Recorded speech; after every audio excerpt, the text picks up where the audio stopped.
We're going to be talking to Dr. Leana Wen, the president of Planned Parenthood. It'll be an honor to have her. Obviously, it's in the context of Alabama passing the nation's most restrictive, essentially outright ban on abortion, clearly unconstitutional, just begging to be overturned by a federal court who follows the interpretation of the Constitution, and then begging, almost literally begging, a now fully right-wing majority of the Supreme Court to change the interpretation of the Constitution to allow the most extreme law to be allowed.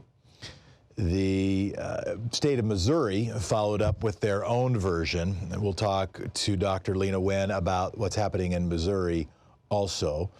I am reminded, last night, I mentioned this a little bit ago, and I don't, if you were listening yesterday, I suspect you were moved as well, because I think so much of what's going on, I mean, I don't think you can understand what's happening without seeing it through a lens of deep cultural misogyny. I don't think you can understand what's going on without seeing it as also a cynical ploy to build political power in support of oligarchs and do it on the backs of exploiting misogyny. I think something else that's going on is people in my generation forgetting and not having real-time memories, having lots of people who probably didn't tell us, but lots of people in our lives who've had abortions, but not had people in our lives who were victimized by having to suffer illegal abortions. I will never in my life, I don't think, forget Trisha's call. Trish called yesterday and told us her story of her grandmother who passed away, who died during an illegal abortion. And the story moved me during the show to just about tears. And when I was talking to my wife about it again, if I'm not careful, it's going to happen again. That her grandmother had 6 kids. It was the middle of the Great Depression. Her grandmother had 2 10-month-old babies, twin 10-month-olds, and they didn't have enough money to feed the kids they had. Her grandmother got pregnant again. And they said, we can't afford to feed the kids we have. We aren't going to be able to afford to feed yet another baby. I have 10-month-old twins. They're going to be breastfeeding for a while. And she made the very challenging choice to terminate the pregnancy, but it was illegal. So she couldn't go to Planned Parenthood. She couldn't go to a local doctor. She couldn't get a proper set of prescriptions and have a proper procedure done. But she had an aunt who could perform the procedure. The details of that procedure were probably, thankfully, not shared with us, but it killed the grandmother. And so now you had 6 kids who were motherless in the middle of a Great Depression, who were already having a hard time having money to eat, who now didn't have anybody to be their mother in the home to feed them. I think our generation can forget. And I really appreciated Trisha's call and really appreciate calls from people who've been directly impacted by this discussion, so it is not only theoretic, so it's not only seen through a political power lens. Anyhow, let's remember. And let's also talk to somebody who is an expert, is I think the only physician, the first physician in the last 50 years to run Planned Parenthood, Dr. Leana Wen. Planned Parenthood provides health services to nearly 2.5 million men and women each year. And I believe Dr. Wen is with us now. Dr. Wen, can you hear me? And welcome, and thank you so much for joining us. I can. Thank you very much, Tom. What are we missing? My name is Jeff, by the way. I'm sitting in for Tom. It's an honor if you call me Tom. You can call me whatever you want. You're Dr. Well, nice to talk to you also, Jeff. No, it's great. You're Dr. Leana Wen. What do you think people are missing? What do you think the media has been missing, the conversation is missing as we analyze what's happening in Alabama and what we're seeing what's happening in a bunch of other states also? What you said just now is exactly right.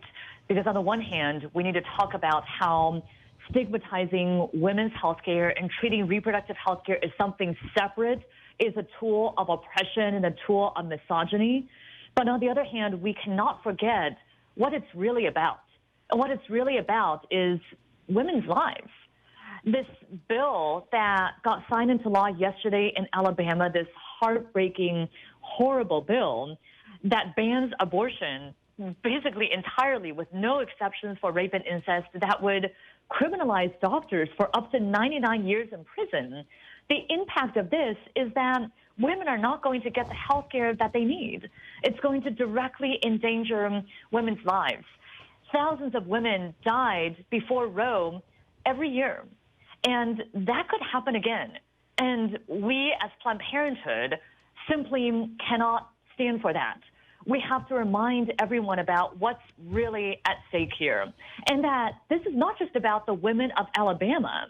This is about all of us, because what these politicians in Alabama are trying to do is to prompt a challenge to Roe versus Wade and to ban access to all safe, legal abortion. And the consequence of that, well, we know what happened before Roe, and we simply cannot go back to that time. Now, we know that we have the American people on our side. Support for Roe versus Wade is as high as it's ever been. 73%, 78% in some polls say that they support Roe versus Wade as the law of the land. We know also that women are outraged. Women are disgusted by what is happening, and we are ready to mobilize, to organize, and to make sure that we hold our elected officials accountable for what they're supposed to do, which is to increase health care, not take it away, which is to make sure that our children have more rights, not fewer rights than we do, and to secure the health and the well-being of all of our residents. I want to ask what's happening in the States, but I also want people to understand you and learn you, because I think that you are in such an important position at this moment in history and are going to be looked to for leadership and in a position to offer such critically needed leadership. How did you get into this work? I'm an emergency physician, and it's working in the ER that I saw what happens when people do not get access to the health care that they need. And I also saw working in the ER that just because there is access available doesn't mean that people can literally get to it if there are bad policies in place. I mean, I worked before and after the Affordable Care Act and saw people literally die because they did not have access to health insurance. I had a patient who came in with a stroke, and while we could treat her stroke, the real problem was that she couldn't afford her medications and was cutting her blood pressure pills in half, was rationing her insulin for her diabetes. And that's actually why she had the stroke. And so I know that in order to improve our health, we have to both provide exceptional health care and fight to protect access to that care. That's the work that Planned Parenthood does every single day. That is our commitment to our patients. We are proud to provide health care, life-saving, life-transforming health care to 1 in 5 women in America, and to men and to all people as well. And we're also proud to defend our rights and defend our freedom, especially at this time when everything is on the line. I am reminded of election night. I was a little bit surprised by the Alabama law, and not personally fully surprised, because I know there are 22 states that have Republican trifectas, and I know that there have been efforts in the growing majority of those states to undermine or outright abandon a woman's right to choose, eliminate a woman's right to choose. I was a little bit surprised because I thought there'd be more nibbling around the edges rather than being as extreme and obvious as Alabama has been. Did it surprise you, or so a little bit surprised, but then I also recognize that I do see this through and try to see this through a humble lens myself, because then another friend was saying, no, Jeff, this was what, and I saw somebody say a similar thing on Twitter. No, this is what women were crying about what so many women were crying about on election night, when my wife was crying about election night, because she recognized this wasn't only about a power struggle, this was about a life and death struggle for so many human beings and so many women and trans people in the country. Did Alabama surprise you, or did you just see this coming the moment that Brett Kavanaugh was confirmed? We knew that this was the intention of these anti-women's health politicians all along. For years, they've been passing legislation ostensibly to protect women's health care and children's health, but actually now we're seeing their true colors, what they really stand for. And what they really stand for is to ban all safe legal abortion in an attempt to have power over women's bodies. That's what it's been about all along. And we have to put the focus squarely on where it should be, which is the impact on women's lives. And look, we also have to look at the other health outcomes and what's happening in these states. Alabama has some of the worst health outcomes for women, one of the highest, actually the highest rate for cervical cancer in the country, a critical shortage of OBGYNs, rising maternal mortality. And instead of improving health for women, in fact, exactly the opposite is happening, that these politicians are taking away health care. Missouri last night, Dr. Wen, as I understand, also just passed a what some have called an 80 or 90% abortion ban. I think their deadline is 8 weeks, which is well early of the Roe versus Wade standard. What does 8 weeks mean? Some other states have aimed at 6 weeks.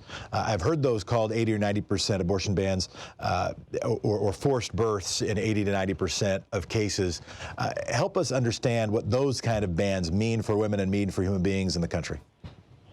We should call these bans for what they are, which is they are total bans on abortion care, on the right to safe legal abortions.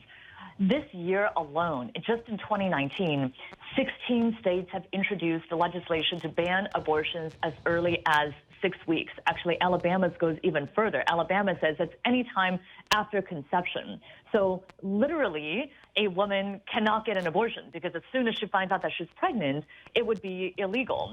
And 6 weeks, most women don't even know that we're pregnant at that point. And if we did, it still takes time to make an appointment and go to that appointment. And for so many women, it's extremely difficult because there are 6 states in the country where there is already only one abortion provider in the entire state. There's a section of our country, a huge section of our country, 1,600 miles that a woman would have to go without having access to a physician, nurse practitioner who's able to provide abortion care. And so it's horrific to see even more barriers being put up. And Missouri, I think, is another example of a state that's facing huge health challenges. I went to medical school in Missouri, and we see the actual public health outcomes in Missouri right now. In many parts of Missouri, the rate of maternal mortality is 50% higher than in the rest of the country, which is already shameful because American women today are 50% more likely to die in childbirth than our own mothers were. Missouri is facing a syphilis outbreak. The rate of congenital syphilis is higher than it's been in nearly 2 decades. And congenital syphilis has huge impacts on the newborn, including brain damage and possibly death.